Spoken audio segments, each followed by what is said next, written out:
Sir আমাকে দেখে তেড়কে উঠলেন বড়। বলা নাই কওয়া নাই, সটান ঢুকে পড়লাম বলে। তার কি করি, ঢুকে পড়লাম। অন্ধকারে মাঝরাতে ঢুকে পড়লুম আপনার শোবার ঘরে।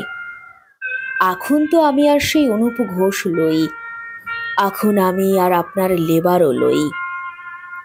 আমি যে এখন কি বঠি সেটাই খুঁজতে বেড়াইছি। স্যার, মানুষ বড় না কুকুর বড়?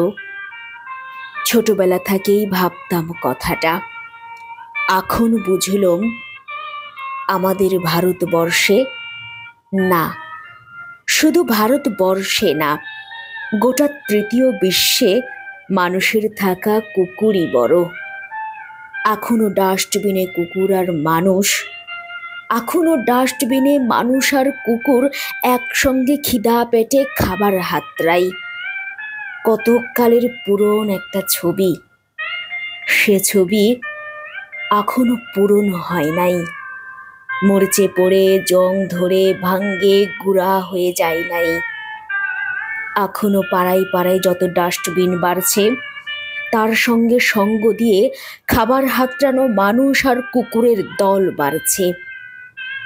তবে এসব হাভাতা আর হাগরা কুকুরের কথা আলাদা। স্যার, পুলিশ নাকি বলেছে আপনার চার চারটা ডোভারম্যান, আপনার চার চারটা নেকড়া বাঘের পাড়া কুকুর সবগুলোই ছিল মানুষ খাউকা কুকুর। তাই কি স্যার? কারখানার ভেতরে, কারখানাটা না হলে ছোট বটে, তবু আমাদের অতগুলা লেবারের মাঝে মানুষ খাওয়া কুকুর কেনে ছাড়েছিলেন?